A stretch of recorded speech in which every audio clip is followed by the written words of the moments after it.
کے بعد نہایت واجب القدر قابل عزت و احترام و تکریم سامعین کرام، ناظرین کرام،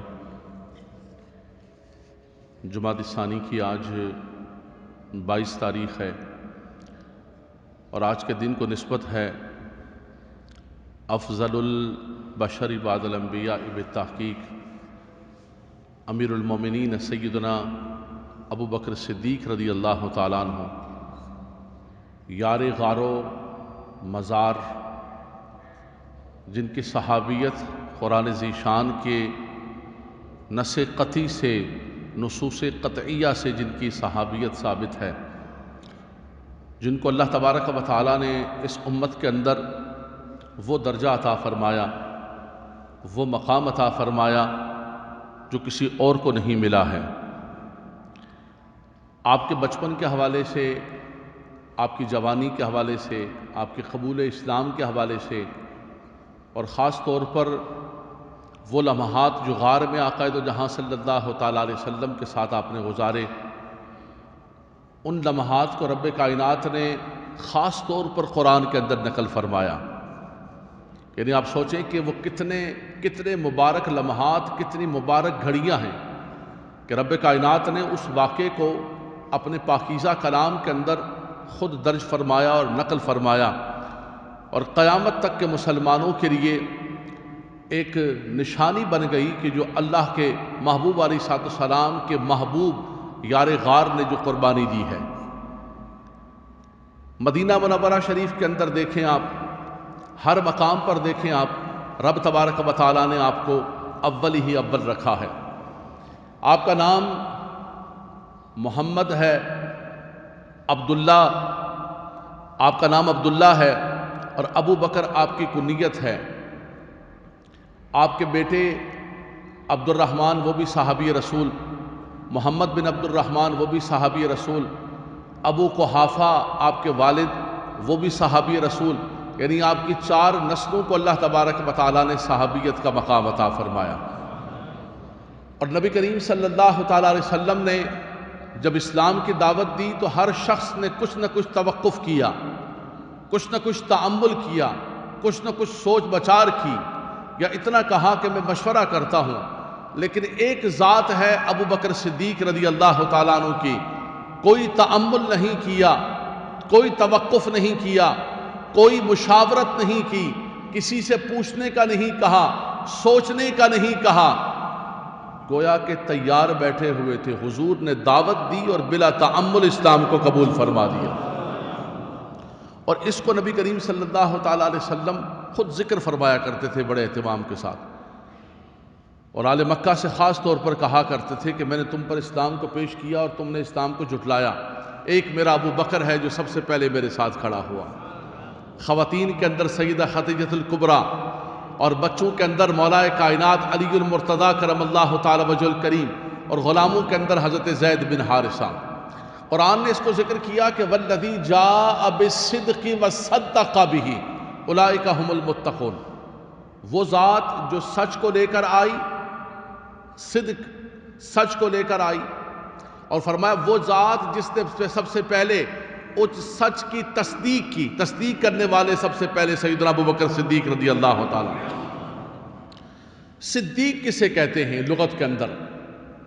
فرمایا صدیق وہ ہوتا ہے، الصدیق من کثر منہ الصدق، صدیق وہ ہے کہ جس سے بہت زیادہ سچ کا صدور ہو۔ پھر دوسرے لغت والے کہتے ہیں نہیں، الصدیق لزمہ الصدق، فرمایا صدیق وہ ہے کہ جس سے سچ لازم و ملزوم ہو۔ تیسری لغت کہتی ہے کہ الصدیق تعود الصدقہ، فرمایا صدیق وہ ہے کہ جس کی عادت ثانیہ، جبلت، طبیعت، نیچر کے اندر سچ داخل ہو جائے، فرمایا اس کو صدیق کہتے ہیں۔ پھر ایک اور لغت والا بولا کہنے لگا الصدیق من لا کذب لہ، فرمایا قط، فرمایا صدیق وہ ہے کہ جس سے کبھی بھی جھوٹ کا صدور نہ ہو، جھوٹ کبھی بھی نہ صادر ہو۔ دوسرا یہ ہوتا ہے کہ کبھی کبھی انسان زبان سے سچ بولتا ہے لیکن اس کے دل کے اندر کچھ اور ہوتا ہے، کبھی انسان زبان سے سچ بولتا ہے لیکن اس کا عمل کچھ اور ہوتا ہے۔ اگر کوئی شخص زبان سے کچھ اور کہے، اس کے دل کے اندر کچھ اور ہو، تو قرآن نے ان کو منافقین قرار دی. یقولون بافواہہم ما لیس فی قلوبہم، وہ زبانوں سے وہ بات کہہ رہے ہیں جو ان کے دل میں نہیں ہے. اگر کوئی شخص زبان سے کوئی بات کہتا ہے، اس کا عمل اس کی گواہی نہیں دیتا ہے، تو اس کو کہا جاتا ہے یا ایھا الذین آمنوا لم تقولون ما لا تفعلون، اے ایمان والو وہ بات کیوں کہتے ہو کہ جس کو تم کرتے نہیں ہو. اس کا قول اور اس کا فعل مطابقت نہیں رکھتا. اب صدیق کی تعریف سنیے. فرمایا الصدیق صدق بقولہ واعتقادہ وحقق بعملہ. فرمایا صدیق وہ ہوتا ہے کہ جس کے دل کے اندر بھی صدق ہوتا ہے، فرمایا جس کے اعتقاد میں بھی صدق ہوتا ہے، جس کے قول کے اندر بھی صدق ہوتا ہے، اور فرمایا کہ اس کے عمل سے بھی صداقت چھلک رہی ہوتی ہے. ان تمام تعریفات کو جمع کیا جائے، اللہ اکبر، تو سیدنا ابو بکر صدیق رضی اللہ تعالیٰ عنہ پر صادق آتی ہے. دیکھیں حضور علیہ السلام کے تمام صحابہ صدیقین ہیں. صدیق ایک منصب ہے، صدیق ایک منصب ہے. قرآن مجید فرقان حمید میں رب تبارک و تعالیٰ نے نبیوں کے لیے بھی صدیق کا لفظ استعمال کیا، صدیق النبیہ. یوسف علیہ السلام کے بارے میں فرمایا کہ ایھا الصدیق، صدیق کا لفظ استعمال کیا. یہ ایک بہت بڑا منصب ہے. دوسرے مقام پر رب تبارک و تعالیٰ نے قرآن مجید فرقان حمید کے اندر ان لوگوں کا ذکر کیا جن پر اللہ کا انعام ہوا. فرمایا اولئک الذین انعم اللہ علیہم من النبیین والصدیقین والشہداء والصالحین وحسن اولئک رفیقا. یہ ایک بہت بڑا مقام ہے. قرآن مجید فرقان حمید میں رب تعالیٰ فرماتا ہے والذین آمنوا باللہ ورسولہ اولئک هم الصدیقون. فرمایا وہ لوگ جو ایمان لے کر آئے اور فرمایا جنہوں نے عمل کیا، یہی لوگ صدیق ہیں، یہی لوگ سچے ہیں. صدیق کا ایک منصب ہے بہت بڑا. اللہ کے نبی صلی اللہ علیہ وسلم کی ایک حدیث پاک ہے، فرمایا جو بندہ سچ پر دوام حاصل کرتا ہے. یہ سنیے کہ نوجوانوں کے لیے ہم صدیق کا ذکر کر رہے ہیں. آج 2021 کے اندر بھی اگر آپ صدیقین کی فہرست کے اندر داخل ہونا چاہتے ہیں تو اس کا طریقہ اور اس کا عمل حضور نے کیا بیان فرمایا. اللہ کے نبی صلی اللہ علیہ وسلم نے فرمایا کہ ایک بندہ ہے، وہ سچ بولتا رہتا ہے، سچ بولتا رہتا ہے، سچ بولتا رہتا ہے. اس کا فائدہ ہو، نقصان ہو، لاس ہو، پروفٹ ہو، کچھ بھی ہو، وہ اپنے سود و زیاں کو نہیں، نفع و نقصان کو نہیں دیکھتا ہے کہ سچ بولنے سے کیا جائے گا اور جھوٹ بولنے سے کیا ملے گا، کچھ بھی نہیں دیکھتا ہے. بلکہ وہ کیا کرتا ہے، سچ پر دوام اختیار کرتا ہے. یتحری بالصدق، ہمیشہ سچ بولتا رہتا ہے. نبی کریم صلی اللہ علیہ وسلم نے فرمایا حتی یکتب عند اللہ صدیقا، فرمایا اللہ تبارک و تعالیٰ کے ہاں اس کو صدیق لکھ دیا جاتا ہے. آج بھی آپ داخل ہو سکتے. والذین آمنوا باللہ ورسولہ اولئک هم الصدیقون. فرمایا وہ لوگ جو ایمان لے کر آئے اور اس آپ نے لائے ہوئے ایمان پر عمل کیا، یقین کامل، ایمان نام ہے یقین کا. فرمایا ان کو یقین کامل ہو گیا. اولئک هم الصدیقون. فرمایا کہ یہ لوگ صدیقین ہیں، صدیقین کے زمرے کے اندر شامل ہوتے ہیں. لیکن امت کے اندر بھی صدیقین موجود ہیں. میرے نبی کے تمام صحابہ اولئک هم الصادقون، اولئک هم الصدیقون، یہ تمام کے تمام صدیق ہیں، تمام کے تمام صادق ہیں، تمام کے تمام عدول ہیں، تمام کے تمام چمکتے ہوئے ستارے ہیں. لیکن فرمایا کہ تمام امت کے اندر، جملہ سنیے گا سبحان اللہ ضرور کہیے گا، سب صدیق موجود ہیں لیکن تمام امت کے اندر صدیق اکبر ایک موجود ہے، وہ سیدنا ابو بکر صدیق رضی اللہ تعالیٰ عنہ کی ذات و برکات ہے. اچھا یہ ٹائٹل کس نے دیا ہے؟ کیا آج 1400 سال کے بعد کچھ لوگوں نے مل کر یہ فیصلہ کر لیا کہ ہم سیدنا ابو بکر صدیق رضی اللہ تعالیٰ عنہ کو پہلے نمبر پر لے کر جا رہے ہیں، ہم ان کو یہ افضلیت دے رہے ہیں، یہ فوقیت دے رہے ہیں، یہ فضیلت دے رہے ہیں؟ کس نے یہ دیا ہے؟ حدیث پاک کے اندر آتا ہے اللہ کے نبی صلی اللہ تعالیٰ علیہ وسلم احد پہاڑ پر کھڑے ہیں. احد پہاڑ ہے اور احد پہاڑ پر اللہ کے نبی موجود ہیں، سیدنا صدیق اکبر موجود ہیں، سیدنا عثمان غنی موجود ہیں، سیدنا عمر فاروق موجود ہیں. اچانک احد پہاڑ کے اندر ایک جنبش آنے لگی. آپ یہ کہہ سکتے ہیں کہ احد پہاڑ اپنی قسمت پر نازاں ہونے لگا اور جھومنے لگا. محبت میں کہہ سکتے ہیں آپ. احد پہاڑ تھا، وہ حضور سے محبت کیا کرتا تھا. وہ حضور صلی اللہ علیہ وسلم نے خود فرمایا کہ ھذا جبل احد یحبنا ونحبہ. فرمایا یہ احد پہاڑ ہے، سبحان اللہ، اس کی محبت کی دیکھیں حضور تصدیق فرما رہے ہیں، فرمایا یہ ہم سے محبت کرتا ہے، ہم بھی اس سے محبت کرتے ہیں۔ پہاڑ پتھر حضور سے محبت۔ تو احد پہاڑ پر جب یہ شخصیات جمع ہوئی تو احد پہاڑ کے اندر ایک جنبش آنے لگی، ہلنے لگا، ایک وجد میں آ گیا۔ حضور نے فرمایا اسبت، حضور نے ایڑی ماری، اسبت یا احد، ما علیک الا نبی او صدیق او شہیدان۔ فرمایا رک جاؤ احد پہاڑ، کیوں وجد کے اندر آ رہے ہو؟ تجھے پتہ نہیں تم پر آج کون موجود ہے؟ فرمایا اللہ کا نبی موجود ہے اور ایک صدیق موجود ہے۔ تو یہ صدیقیت کا ٹائٹل کسی اور نے نہیں بلکہ اللہ کے نبی نے اپنی زبان سے عطا فرمایا۔ حضرات گرامی، آج 1400 سال کے بعد ہم کسی کو کوئی مقام دینے کی کوشش کریں، کسی کو کوئی مرتبہ دینے کی کوشش کریں، کوئی آنر دینے کی کوشش کریں، کوئی کتنے بڑے سے بڑا عالم کیوں نہ ہو، بڑے سے بڑا فقیہ کیوں نہ ہو، بڑے سے بڑا مجتہد کیوں نہ ہو، وہ اپنے پاس سے کسی کو کوئی آنر، کوئی ٹائٹل نہیں دے سکتا ہے۔ آنر تو جو کچھ عطا کیے ہیں وہ رب نے عطا کیے ہیں، رب کے محبوب نے عطا فرمایا، رب تبارک و تعالیٰ نے ان کو درجہ عطا فرما دیا۔ ثانی اثنین اذ ہما فی الغار اذ یقول لصاحبہ لا تحزن ان اللہ معنا۔ اللہ اکبر۔ فرمایا کہ جب وہ دونوں، دو میں دوسرا، غار کے اندر تھے ہی دو اور کوئی تیسرا تھا نہیں، کوئی التباس پیدا ہو، کوئی شک پیدا ہو کہ نہیں یہ آیت فلاں کے لیے ہے، نہیں یہ آیت فلاں کے، اذ ہما فی الغار، یہ بھی آگے آ گیا۔ ثانی اثنین اذ ہما فی الغار، فرمایا دو میں دوسرا جب وہ دونوں غار کے اندر تھے، اذ یقول لصاحبہ لا تحزن ان اللہ معنا، جب انہوں نے فرمایا، نبی کریم صلی اللہ علیہ وسلم نے اپنے صاحب سے، یہ لفظ صاحب ہے جس سے صحابی بنا، میں نے گزشتہ جمعے کو بھی عرض کیا اس کے اوپر، فرمایا جب انہوں نے فرمایا کہ لا تحزن ان اللہ معنا، آپ غم نہ کیجئے کہ اللہ تبارک و تعالی ہمارے ساتھ ہے۔ فقیہ ملت حضرت مفتی جلال الدین امجدی رحمۃ اللہ تعالی علیہ نے لکھا ہے اس آیت کریمہ کے تحت، آپ نے فرمایا ہے کہ جو شخص سیدنا ابو بکر صدیق رضی اللہ تعالیٰ عنہ کی صحابیت کا انکار کرتا ہے وہ قرآن کی اس آیت کا منکر ہے۔ فَهُوَ كَافِرٌ بِنَصِّ قُرْآنِهِ بِإِنْكَارِ صحابیت ابو بکر صدیق رضی اللہ تعالیٰ عنہ۔ ابو بکر کی ذات وہ ہے کہ جنہیں اللہ تبارک و تعالیٰ نے الحمد سے لے کر والناس تک اگر کسی صحابی کی صحابیت نص قطعی سے ثابت ہے تو وہ ابو بکر صدیق رضی اللہ تعالیٰ عنہ۔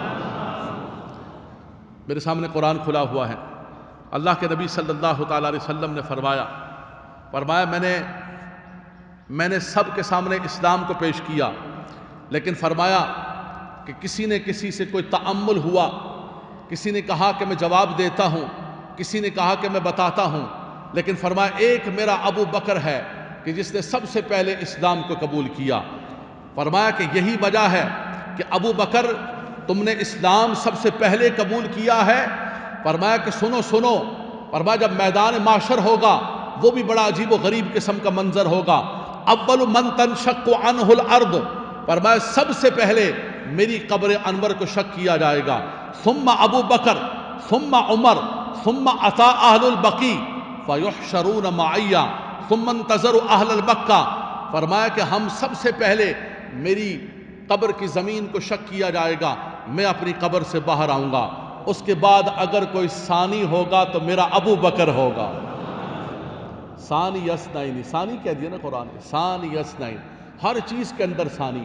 حضور سچ لے کر آئے، اس کا سچ کی تصدیق کرنے والے ثانی بن گئے۔ حضور نے ہجرت کی، حضور کے بعد ہجرت کرنے والے ثانی بن گئے۔ آقا دو جہاں صلی اللہ علیہ وسلم نے ریاست مدینہ کو قائم کیا، اس کے بعد علی منہاج النبوت اس نظام کو چلایا، ثانی بن گئے۔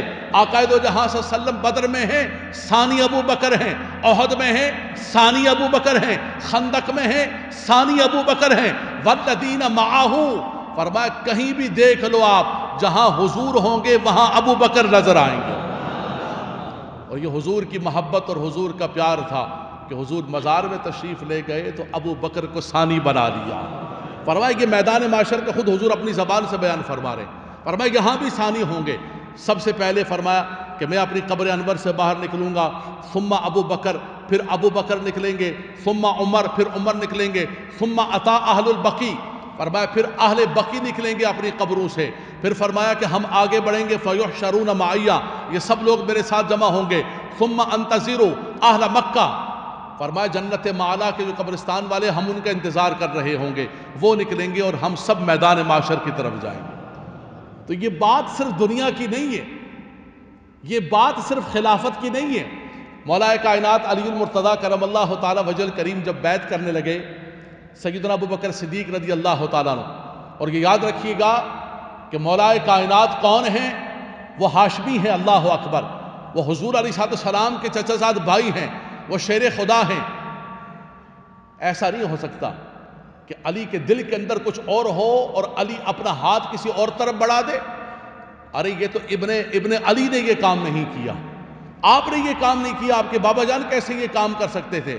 آپ نے جب ہاتھ بڑھایا، سبحان اللہ، علی کا ہاتھ آگے بڑھ رہا ہے، ابو بکر صدیق کی بیعت لے رہے ہیں، اور جملہ کیا فرما رہے ہیں؟ مفتی جلال الدین امجدی صاحب نے نقل کیا ہے تاریخ الخلفاء کے حوالے سے، آپ فرماتے ہیں کہ یا ابا بکر قدمک رسول اللہ، قدمک رسول اللہ فمن الذی یؤخرک، اے ابو بکر تجھے اللہ کے نبی صلی اللہ علیہ وسلم نے ہر چیز میں آگے کیا ہے، فرمایا تجھے مقدم کیا ہے، تو ہمارا مقدم ہے، تو ہمارا بڑا ہے، تجھے اللہ کے نبی صلی اللہ علیہ وسلم نے، حضور علیہ السلام نے اپنی زندگی کے اندر اپنے مصلی نبوت پر، مصلی امامت پر، مسجد نبوی کے مصلی پر کھڑا کیا، مرو ابا بکر فلیصلی بالناس۔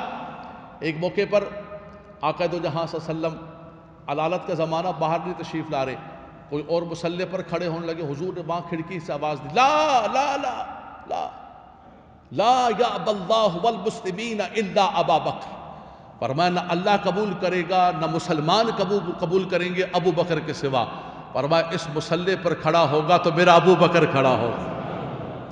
بلکہ حضرت سیدنا علی المرتضیٰ کرم اللہ تعالی وجہ الکریم کے صاحبزادے ہیں، غیر فاطمی آپ کی اولاد ہے، محمد بن حنفیہ، سیدہ کائنات کے علاوہ جو آپ کی ازواج تھی ان میں سے آپ کے اولاد ہیں، ان کا نام ہے محمد بن حنفیہ۔ امام بخاری رحمۃ اللہ تعالی علیہ اپنی صحیح کے اندر نقل کرتے ہیں، آپ فرماتے ہیں کہ سیدنا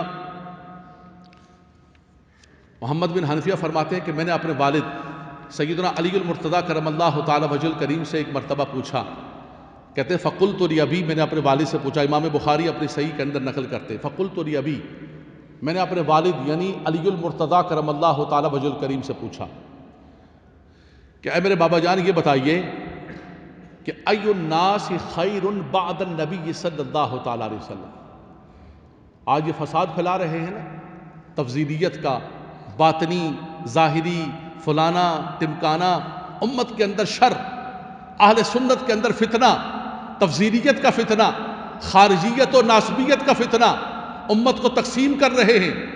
ارے پہلے مولا کائنات سے تو پوچھ لو کہ وہ کیا کہتے ہیں، ان سے تو پوچھ لو یار۔ حضرت محمد بن حنفیہ فرماتے ہیں رضی اللہ تعالیٰ عنہ، آپ فرماتے ہیں کہ میں نے فقلت لأبی، میں نے اپنے والد سے پوچھا کہ ای الناس احب و ای الناس افضل بعد النبی صلی اللہ تعالیٰ علیہ وسلم، نبی کریم صلی اللہ تعالیٰ علیہ وسلم کے بعد سب سے زیادہ افضل ترین ذات کون سی ہے اور سب سے زیادہ محبوب ترین ذات کون سی ہے؟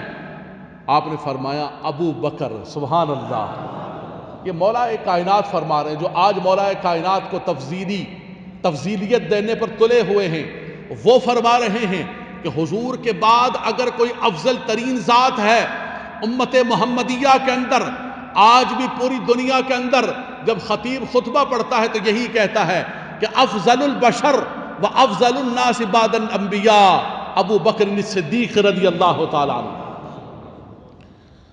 سیدنا عبداللہ بن عمر رضی اللہ تعالیٰ فرماتے ہیں کن فی زمن النبی صلی اللہ تعالیٰ علیہ وسلم لا نعدل بأبی بکر احدا، یہ میرے سامنے حدیث پاک کھلی ہوئی ہے، میں مشکات پڑھ رہا ہوں، مسلم حدیث کی کتاب، فرمایا کہ ہم حضور علیہ السلام کے زمانے میں ابو بکر صدیق رضی اللہ تعالیٰ عنہ کے برابر کسی کو نہیں سمجھتے تھے، حضور کے بعد اگر کوئی افضل ترین ذات ہے تو ذات ابو بکر۔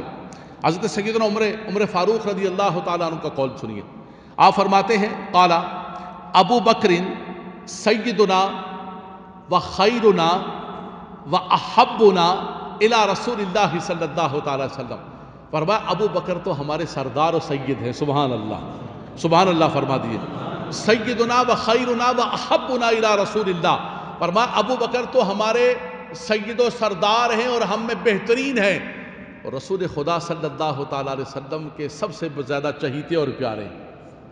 حضور علیہ السلام ہمیشہ اپنے صحابہ کرام سے مشاورت کیا کرتے تھے، مشورہ کیا کرتے تھے، اور قرآن کا بھی یہ حکم ہے کہ وَشَاوِرْهُمْ فِي الْأَمْرِ فَإِذَا عَزَمْتَ فَتَوَكَّلْ عَلَى اللَّهِ۔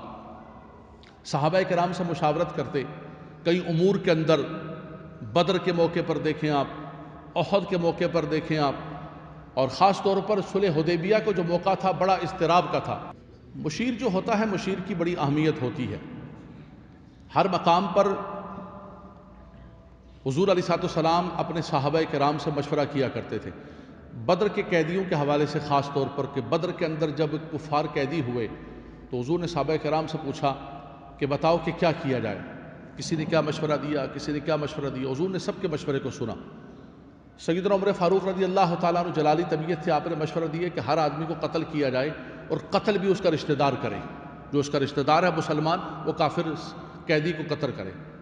سیدنا صدیق اکبر رضی اللہ تعالیٰ عنہ کہ یا رسول اللہ، ان میں کچھ پڑھے لکھے لوگ ہیں اور ہمیں اس وقت تعلیم کی ضرورت ہے، تو ان میں جو پڑھے لکھے خواندہ لوگ ہیں ہمارے ناخواندہوں کو تعلیم دیں، یہ ان کا فدیہ ہوگا، اور جو تعلیم نہیں دے سکتا ہے، جو پڑھا نہیں سکتا، اس سے فدیہ لیا جائے اور اس کو چھوڑ دیا جائے۔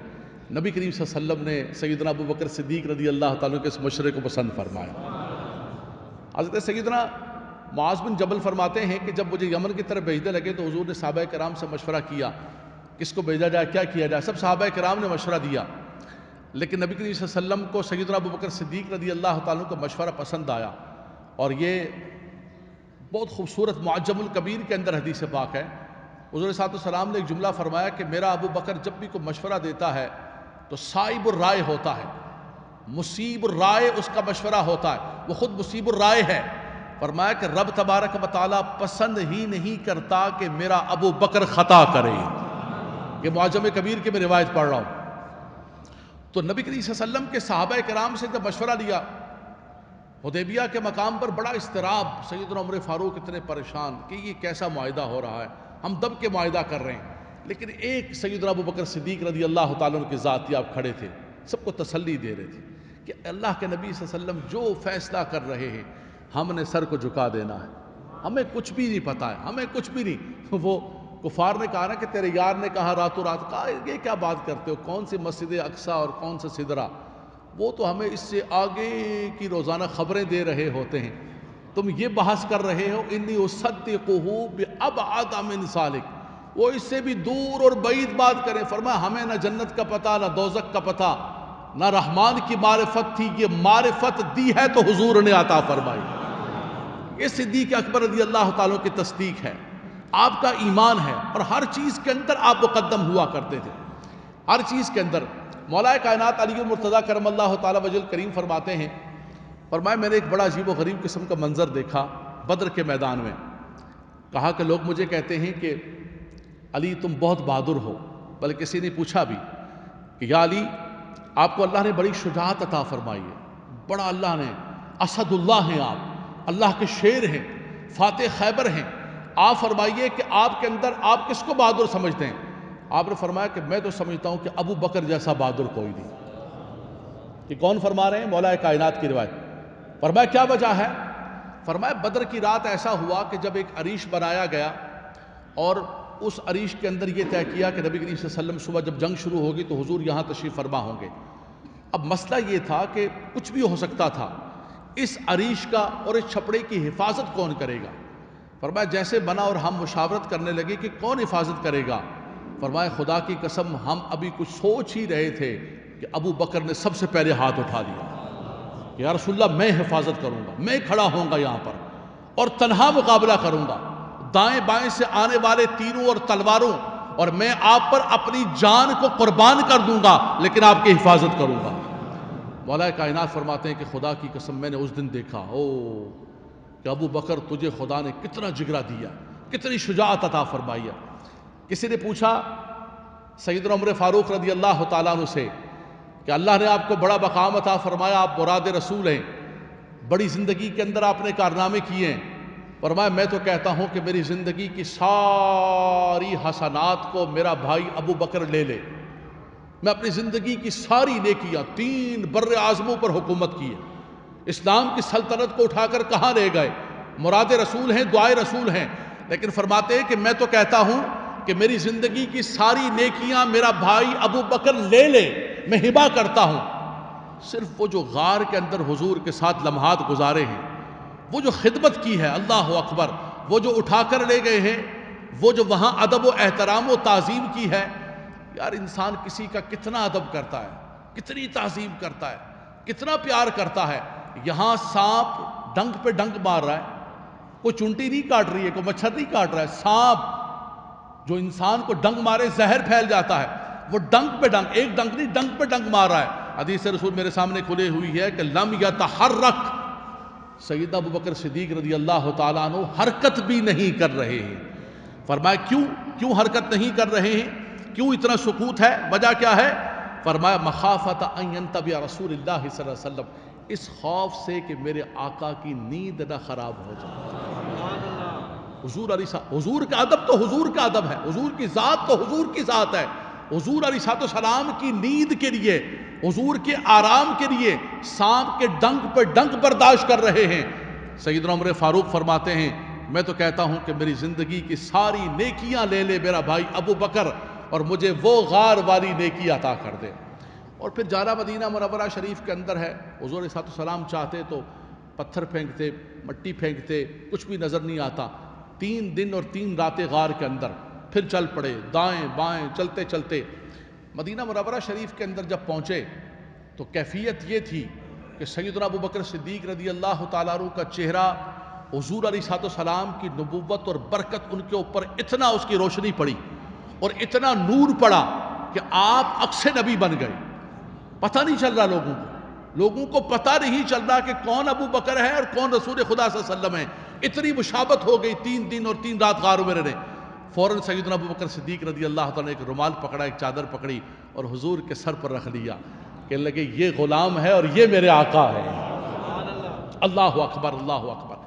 مدینہ منورہ شریف پہنچے، مسجد نبوی کی بنیادوں کے اندر دیکھیں، اس وقت بھی آپ نے سب سے پہلے اپنا مال آپ نے خرچ کیا۔ کوئی بھی مقام ہو، کوئی بھی مرتبہ ہو، اللہ کے نبی صلی اللہ علیہ وسلم نے فرمایا، میرے سامنے حدیث رسول کھلی ہوئی ہے، متن میرے سامنے کھلا ہوا ہے، حضور علیہ السلام فرمایا کرتے تھے کہ اگر لو کنت متخذا خلیلی لاتخذت ابا بکر خلیلا، فرمایا کہ اگر میں کسی کو اپنا خلیل بناتا تو میں ابو بکر کو اپنا خلیل بناتا، وَلَكِنَّهُ أَخِي وَصَاحِبِي، حضور صلی اللہ علیہ وسلم نے فرمایا ابو بکر میرا بھائی ہے۔ یہ حدیث رسول کے کلمات میں پڑھ رہا ہوں، حضرت امام مسلم نے اپنے صحیح کے اندر نقل کیا، وَلَكِنَّهُ أَخِي وَصَاحِبِي، لیکن وہ کیا ہے؟ فرمایا کہ وہ میرا بھائی ہے اور میرا ساتھی ہے۔ حضور نے فرمایا کہ یا ابا بکرین انت صاحبی فی الغار صاحبی علی الحوض، فرمایا ابو بکر تو غار میں میرا یار تھا، جب حوض کوثر کے جام میں اپنے ہاتھوں سے پلا رہا ہوں گا اس حوض پر بھی میرے ساتھ کھڑا ہوا ہوگا اور بھر بھر کے دے رہا ہوگا۔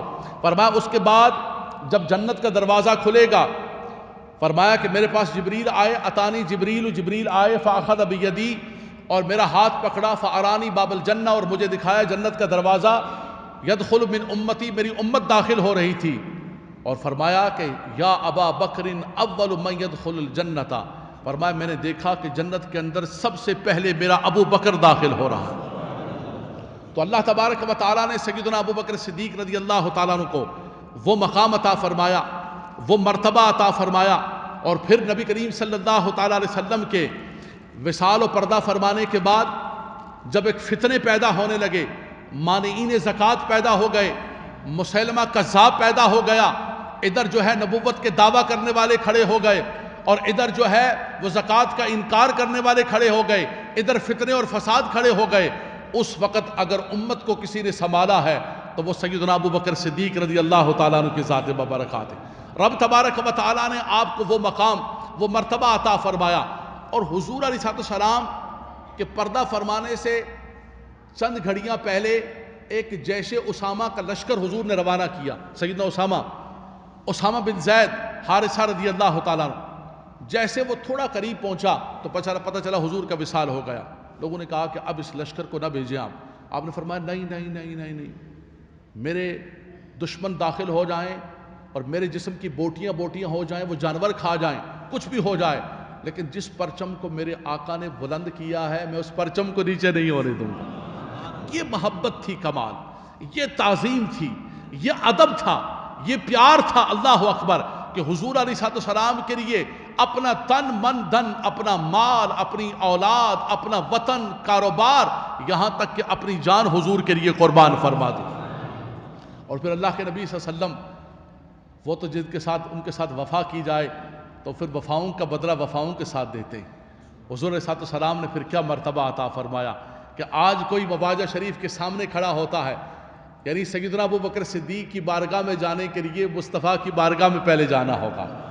آپ مصطفیٰ کریم کی بارگاہ میں جائیں گے، شیخین کریمین کی بارگاہ کے اندر جائیں گے، حضور نے اپنے ساتھ ان کو آرام کرا دیا، فرمایا جب ان کی بارگاہ کے اندر جاؤ گے، سلام بھیجو گے تو پھر تم کہو گے السلام علیک یا ابا بکر، اے ابو بکر تیری ذات پر قربان، اے ابو بکر تیری قربانیوں پر، تیری وفا پر، تو نے ایسی وفا کی ہے کہ کوئی مقام و کوئی مرتبہ، کوئی چیز ہو پیچھے نہیں ہٹے ہیں۔ میں ایک آخری بات کہوں گا، وقت کا اشارہ ہو گیا بلکہ وقت ہو چکا ہے۔ سیدنا عمر فاروق رضی اللہ تعالیٰ عنہ فرماتے ہیں کہ میں ہمیشہ دیکھتا تھا کہ سیدنا ابو بکر صدیق رضی اللہ تعالیٰ عنہ آگے بڑھ جاتے ہیں۔ فرمایا کہ ایک مرتبہ نبی کریم صلی اللہ علیہ وسلم نے فرمایا کہ اللہ کے نام پر خرچ کرو، فرمایا کہ اس مرتبہ رب تبارک و تعالیٰ نے مجھے بہت سارا مال عطا فرمایا، تو میں نے اپنے دل کے اندر سوچا کہ الیوم اسبق ابا بکر، میرا بھائی ابو بکر نیکی کے اندر ہمیشہ آگے بڑھ جاتا ہے۔ مقابلہ، مسابقہ ہم اور آپ ہی کرتے ہیں، مقابلہ اور مسابقہ، لیکن ہمارے مقابلے دنیا کے لیے ہوتے ہیں، دنیا داری کے لیے، میری دیوار تیری دیوار سے اونچی ہو جائے، میری دکان تیری دکان سے بڑی ہو جائے، یہ ہمارے مقابلے اور یہ ہمارے مسابقے اور یہ ہمارے کمپٹیشن ہیں۔ لیکن صحابہ کرام سابقوا الی مغفرۃ من ربکم وسارعوا الی مغفرۃ من ربکم، قرآن کہتا ہے سبقت لے جاؤ، ایک دوسرے سے آگے بڑھو۔ کبھی ہم نے نمازوں کے اندر مقابلہ نہیں کیا، کبھی تلاوت قرآن میں مقابلہ نہیں کیا، بلکہ کہیں گے کہ یار وہ فلاں کسی بزرگ کا سنائیں گے، خواجہ غریب نواز اتنا قرآن پڑھتے تھے، وہ تو اللہ کے ولی تھے نا، ہم گناہ گار لوگ، ہم جب نیکی کی بات آتی ہے تو اپنے آپ کو پیچھے کھینچنا شروع کر دیتے ہیں۔ سیدنا عمر فاروق فرماتے ہیں الیوم اسبق ابا بکر، آج میں اپنے بھائی ابو بکر سے آگے بڑھ جاؤں گا۔ حضور کی بارگاہ گھر گئے، اپنے سارے مال کو تقسیم کیا، آدھا لا کر حضور کی بارگاہ کے اندر، حضور نے فرمایا عمر کیا لے کر آئے ہو؟ عرض کیا رسول اللہ آدھا آپ کی بارگاہ کے اندر، آدھا گھر کے اندر چھوڑ کے آ گیا۔ بہت بڑی بات ہے۔ اتنے میں سیدنا ابو بکر صدیق رضی اللہ تعالیٰ عنہ حضور علیہ السلام کی بارگاہ کے اندر سب کچھ لے کر آ گئے۔ اب دیکھیں اس کریم نے پوچھا کیا، یہ نہیں پوچھا کہ کیا لے کر آئے ہو، پوچھا ما ابقیت لأہلک یا ابا بکر، ابو بکر یہ بتاؤ گھر والوں کے لیے کیا چھوڑ کے آئے ہو۔ اصول تو یہ نا کہ بندہ پوچھے بھائی کیا لے کر آئے ہو، کتنی کوانٹٹی لے کر آئے ہو، کیا لے، فرمایا نہیں ما ابقیت لی، حدیث پاک کھولی ہوئی، ما ابقیت لأہلک، فرمایا اپنے گھر والوں کے لیے کیا چھوڑ کے آئے ہو۔ عرض کی یا رسول اللہ اگر آپ نے پوچھ لیا ہے ابو بکر سے تو ابقیت لہم اللہ ورسولہ، گھر والوں کے لیے اللہ اور اس کا رسول چھوڑ کر آ گئے، گھر کے اندر جھاڑو پھیر کر۔ اور بعض روایات کے اندر آتا ہے جو کپڑے تھے وہ کپڑے بھی ڈال دیے اور ٹاٹ کا لباس اور بوریے کا لباس پہنا ہوا ہے، اور حضور کی بارگاہ کے اندر علامہ اقبال پکار اٹھے کہ پروانے کو چراغ تو بلبل کو پھول بس، اور صدیق کے لیے ہے خدا کا رسول بس۔ اللہ تبارک و تعالیٰ سیدنا صدیق اکبر رضی اللہ تعالیٰ عنہ کے صدقے امت کو کمال ایمان عطا فرمائے، حضور کا ادب عطا فرمائے۔ ان کی سیرت پر تو جتنی بات کی جائے، ان کے تقوی پر، ان کی خشیت پر، ان کی محبت پر، ان کی پوری زندگی آقا دو جہاں صلی اللہ علیہ وسلم کی اتباع اور ادب کے اندر، وہ تو مصلی پر بھی کھڑے ہیں تو حضور تشریف لے آئے تو اپنی نماز پڑھاتے پڑھاتے نماز کو چھوڑنے والے ہیں۔ رب تبارک و تعالیٰ ان کی اتباع کی توفیق عطا فرمائے۔ اور اس وقت خاص طور پر جو امت کے اندر ایک انتشار اور افتراق، خاص طور پر ہمارے وطن عزیز کے اندر باقاعدہ طور پر ہماری بدرسی بھی ہے کہ گزشتہ 40 سال سے ہمارے وطن کے اندر پراکسی وار، سعودیہ پیسہ ڈال رہا ہوتا ہے، یہاں ایک گروپ کو کھڑا کر رہا ہوتا ہے، ادھر سے ایران پیسہ ڈال رہا ہوتا ہے، اللہ تبارک و تعالیٰ محفوظ فرمائے۔ سنیوں کے اندر پیسہ ڈالا جا رہا ہے ایران کا، تقسیم کرو، پاکستان کی سب سے بڑی آبادی ہے، پاکستان کی سب سے زیادہ جمہور ہے، اور کیا کیا جائے؟ مسلمانوں کے درمیان، سنیوں کے درمیان آج صحابہ کرام کے نام پر، تفضیلیت کے نام پر، فضیلت کے نام پر، ارے خدا کے بندو یہ فیصلہ ہو چکا ہے۔ حضور امیر المجاہدین نے بڑی خوبصورت بات آخری مینار پاکستان کے جلسے کے اندر کہی کہ صحابہ کرام کے جو مشاجرات ہیں اس پر امت کا فیصلہ ہو چکا ہے۔ 1400 سال گزرنے کے بعد آج ان فتنوں کو کیوں شروع کر رہے ہو؟ مقصد کیا ہے؟ مقصد صرف اتنا ہے کہ مسلمانوں کو، سنیوں کو تقسیم کیا جائے۔ اعلیٰ حضرت امام اہل سنت ہمارے امام ہیں، ہم ان کو مانتے ہیں، ان کے فتاوجات موجود ہیں، شاہ عبد الحق محدث دہلوی کے موجود ہیں، شاہ ولی اللہ محدث دہلوی، شاہ عبد العزیز محدث دہلوی، ہمارے اکابرین کے موجود ہیں۔ فیصلہ ہو چکا ہے کہ امت کے اندر اگر کوئی ذات افضل البشر ہے تو وہ ذات ابو بکر صدیق رضی اللہ تعالیٰ عنہ۔